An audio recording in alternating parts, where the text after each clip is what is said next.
you uh, for the invitation. The week has gone by quickly. As you said, it's our fifth morning and God has blessed us. It's been a blessing for me to be with you. I've been encouraged by the prayers that I've heard and the prayer rooms that I've been a part of. And so I thank God for this experience. I thank God that his word is still relevant today. Now, this morning, we are going to go to the book of Matthew, and we are going to be in chapter 27 and starting in verse 15. Matthew 27, starting in verse 15, and we'll conclude our reading in verse 22. Again, that's Matthew 27, verses 15 through 22.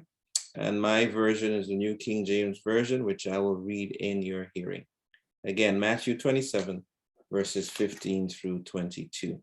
Now, the feast of the governor, at the feast, the governor was accustomed to releasing to the multitude one prisoner whom they wished. And at that time, they had a notorious prisoner called Barabbas. Therefore, when they had gathered together, Pilate said to him, "Whom do you want me to release to you, Barabbas or Jesus, who is called the Christ?" For he knew that they had handed him over because of envy. While sitting on the judgment seat, his wife sent to him, saying, "Have nothing to do with that just man, for I've suffered many things today in a dream because of him." But the chief priests and elders persuaded the multitude that they should ask for Barabbas and destroy Jesus. The governor answered and said to them, "Which of the two do you want me to release to you?" They said, "Barabbas."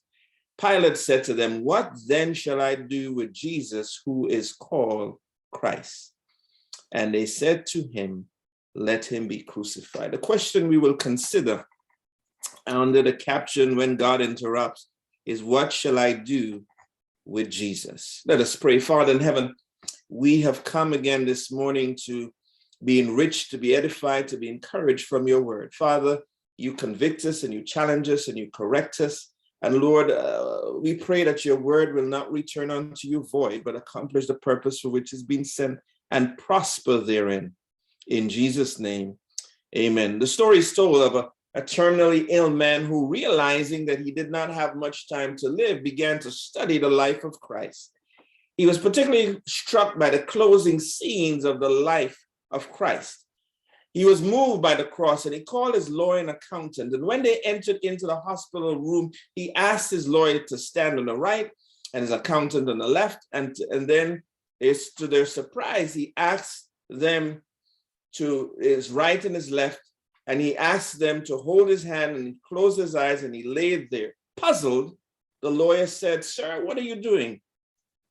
And he said, "I've come to love Jesus so much, I want to die like him between two thieves."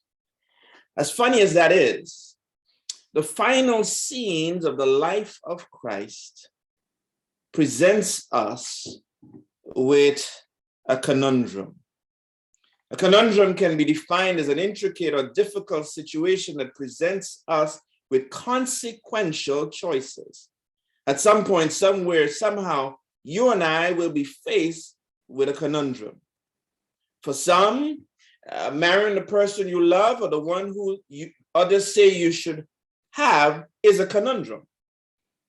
A student caught following a course of study that you love or choosing to follow what my parents want me to follow is a conundrum for some.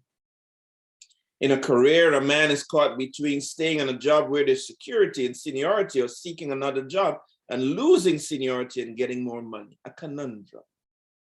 A mother or father caught between leaving a family to go to another country, staying and holding the family together, the other one has to do, is a conundrum. In your life, at some point, you will face a conundrum. And in that conundrum, there are three questions you're going to have to ask. What should I do? What must I do? And what will I do? In Matthew 27, we find a man caught in a conundrum unlike any other found in the Bible. It takes place in the judgment hall of the governor of Judea, Pontius Pilate, and it is between Christ, the consummate politician, and the crowd. As I've studied his conversation with Jesus, I discovered that the questions and declarations of Pilate are some of the most audacious statements of any character in the Bible. Are you the king of the Jews? Is one question. Are you a king? Is another. Where are you from? Is yet another. What is truth?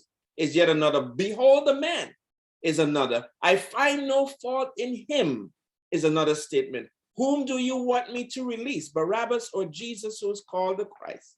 However, as significant as these are, they're not the subject of our consideration this morning. The question that we are considering this morning is, what shall I do with Jesus? What shall I do with Jesus? After his arrest between Gethsemane and Golgotha, Jesus is rushed through, if you study the scriptures, 6 trials between approximately 1 and 6 a.m. in the morning. Jesus is shuttled and shuffled between trials. Annas, you find that in John 18, 13 through 23. Caiaphas, Matthew 26, 57 through 68. The Sanhedrin, Luke 22, 66 through 71. Pilate, Matthew 27, 11 through 14. Herod, Luke 23, 8 through 12. And then back again with Pilate in Matthew 27, 15 through 26. Although the Jews hated the Romans, they hated Jesus more than the Romans. So they were willing to enlist the Romans to help to exterminate Jesus. The Sanhedrin charge against Jesus was blasphemy, speaking against God, but the charge would not carry the death penalty. So they came up with 3 false charges. He desired to overthrow the government. He did not pay tribute to Caesar, and he declared himself a king. And so confident they were, the Sanhedrin, the leaders, that in the early pre-dawn mornings, when most of Jerusalem was asleep and tired, Jesus was marched hurriedly through the streets to the Praetorium, the official residence of Pontius Pilate, the governor of Judea. It is somewhere between 5 and 6 a.m. when they arrived. And they knock on the door and they disturb him from his sleep. They interrupt his sleep.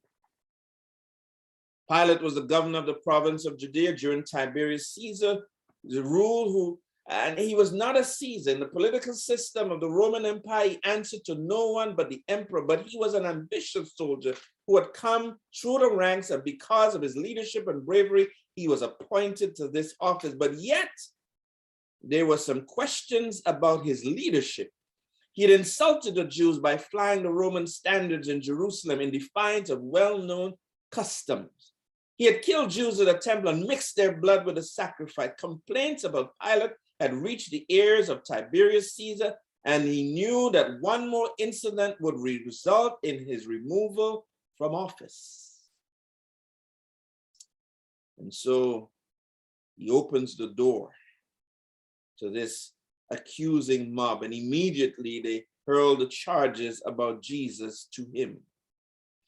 If you read the scriptures carefully, you'll find that 4 times he tries to free Jesus in his attempt to evade responsibility. He's calculating this Pilate. He interviews Jesus personally and would have released him, but the priests objected. When he learned that he was from Galilee, he sent him to Herod. Though he was acquitted of his charges, he had him scourged to appease the crowd, but it didn't work. And finally, my brothers and my sisters, this morning, when he could not escape the responsibility before him, when he could not find a way out, this man who finds himself in a conundrum, he knows what he should do. He knows what he must do. But being the clever and conniving and consummate politician, he gives them an option, Barabbas or Jesus. And he asks the question that we're considering this morning. What shall I do with Jesus, who is called the Christ? As Pilate considers considered his decision. I want to pause and say, in life, whether we like it or not, every choice has a consequence. Every choice has a consequence. And often when we make choices, unless we have talked with God, our choices are limited to our motives sometimes and what is before us at other times. But Pilate is in a mode of preservation. He's interrupted by Jesus coming, being brought to his residence. But as you read the pericope here, there are many influences that inform Pilate. There are voices that challenge him. The voice of his closest confidant, his wife, she interrupts him. And she tells him, have nothing to do with this man because she suffered much because of him. That's one voice. The second voice is a voice of his own conscience. He knows that Jesus is innocent. Then the voice of Jesus himself. All these voices challenge him. Voices that challenge him, but his values were corrupted by public opinion, corrupted by pride, corrupted by position and possessions. And so when Jesus interrupts his life, not that Jesus stepped there, but Jesus was brought there, but he interrupts his life. He's faced with a conundrum and there are choices and consequences. Because when you have a conundrum, you can't stay in a conundrum. You've got to make a choice. And somebody this morning, somebody on this call, somebody in this meeting tonight is facing a conundrum. I don't know what it is, but you're facing a conundrum and you have to make a choice. Whatever choice you make has consequences. It may even have collateral consequences. In a very real way, my friends, Pilate represents each of us who have to answer this same question. What shall I do with Jesus? This question is a present question. You will have to answer this question today. It is a personal question because you have to decide it. Nobody else can decide for you. So it's present and it's personal. It is pertinent because your destiny, how you handle this question, impacts what happens next. It's a present question, it's a personal question, it's a pertinent question, but fourthly, it is a pressing question. You have to answer the question one way or another. If you choose not to decide, it is a decision in itself. This question, what should I do with Jesus, is an inescapable and unavoidable question. Each person who's ever lived or who will live or will either have to accept or reject him. We either crown him or crucify. We either confess him or deny him. What shall I do with Jesus who is called the Christ? You see, some may be saying that I've already answered that question because I've accepted Christ as my Savior. That is true. But you still have to deal with him as Lord. And when you deal with him as Lord, you've got to deal with this question every day of your life. Every day. This morning, as you prepare for work or the activities of the day, you've got to ask, what am I going to do with Christ? What am I going to do with his word? What am I going to do with his will? What am I going to do with Jesus? Some people feel, and I've met people who feel that, you know, you can put him aside for a while and then come back to him. But there are consequences. There are consequences. And so this Pilate, this politician under pressure, has a present question, a personal question, a pertinent question, and a pressing question, which is our question too. And what does he do? He finds himself wanting to preserve his position, even though he knows the truth. He disowns his responsibility by symbolically washing his hands in water and declaring, "I'm innocent of the blood of a just man."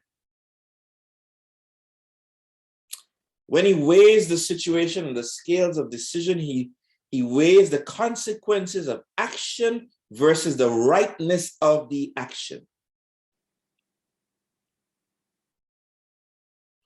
When he evaluated the cost to himself, as he looked at the course of his future, he chose career over Christ, compromise over courage, the crowd over conscience, and pleasing others over principle. He chose career over Christ, compromise over courage, the crowd over conscience, and pleasing others over principle. I want to suggest that some of us face those choices or make those choices. Even though we may think it's just for a season, that season may come with consequences for the choices that we have made. This morning, I want to posit to you that when we are going to make a choice, what shall we do with Christ? And we weigh the cost of the choice. And we determine that in the short term, it is better to reject Christ, reject his word, and reject his will for a gain. We may discover in the long run we lose everything.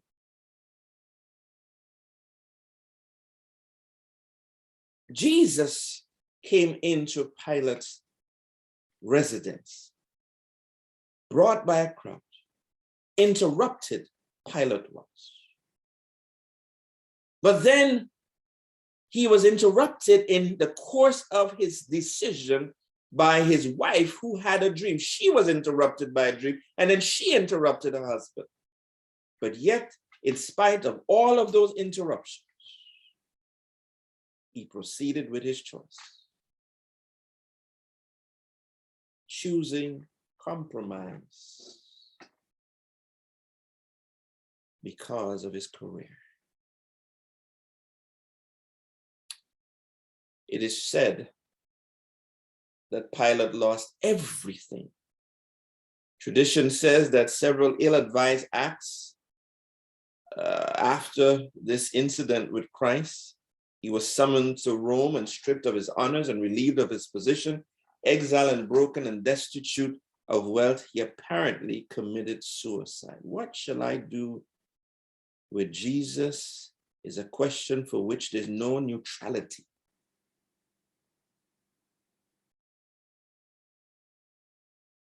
So I posit to you this morning, what shall you do with Jesus, who is called the Christ? Not simply Savior, but as Lord. What shall you do with him? Is he Lord of your life? When you're faced with conundrums, do you consider Christ? Do you consider his word? Do you consider his will? What influences your decision? What voices speak to you? What values influence and inform your decisions? This question requires us to accept him, to acknowledge him, and to adore him,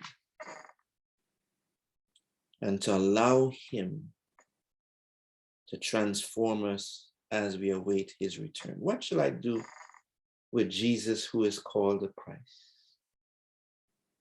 If we have received him, we need to remain in him and let him rule and reign in our lives.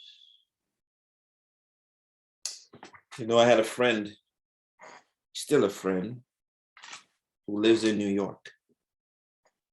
And one of the challenges he had with Christ is that as he started to make money, that what was required of him in being faithful in tithe and offering was a challenge.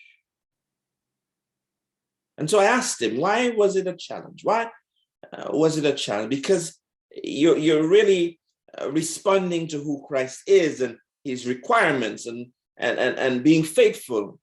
And he said to me that I've just started to make money, and therefore I need to enjoy it first.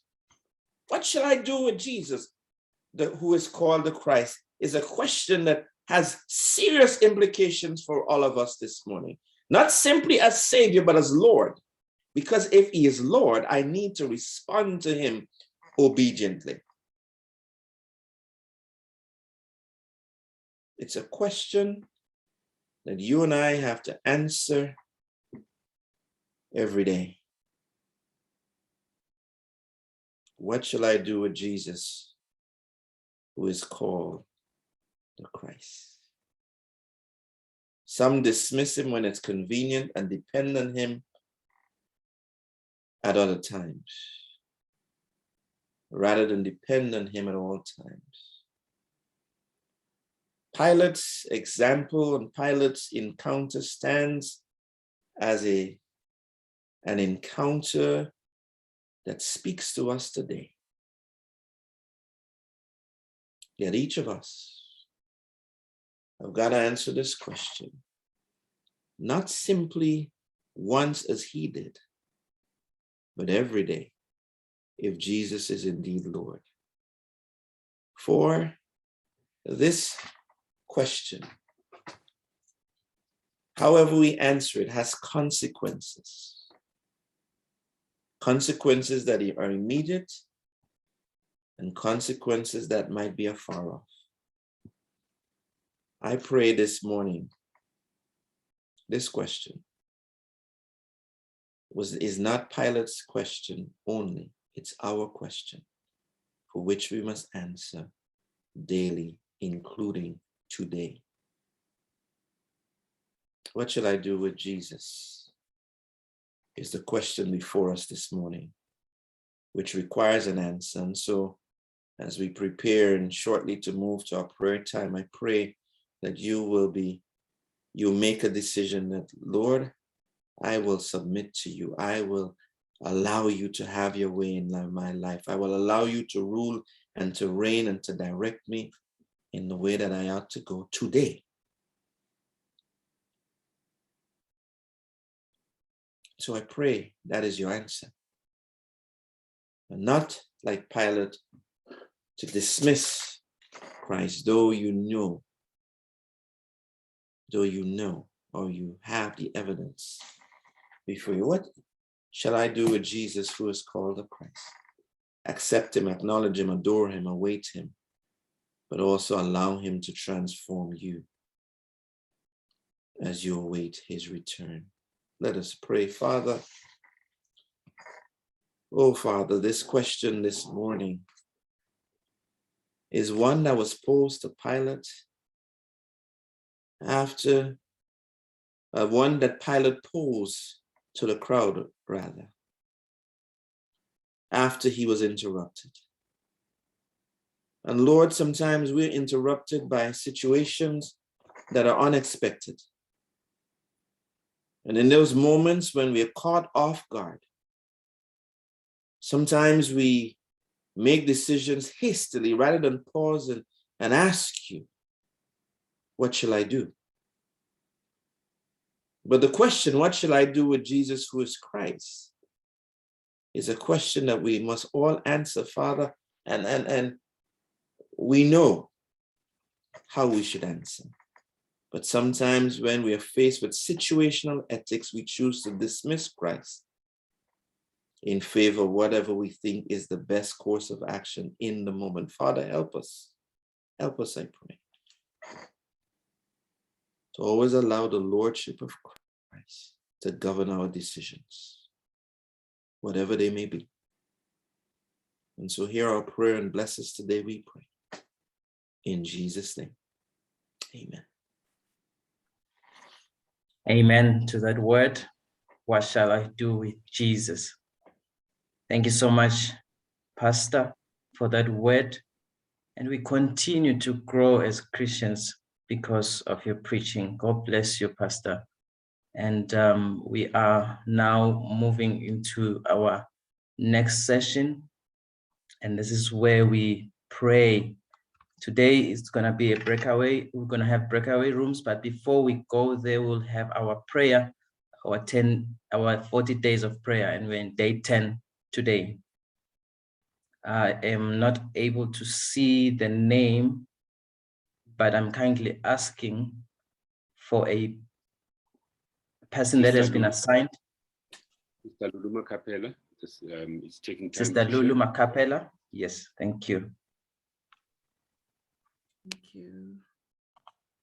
Good morning, good evening. I hope I'm audible.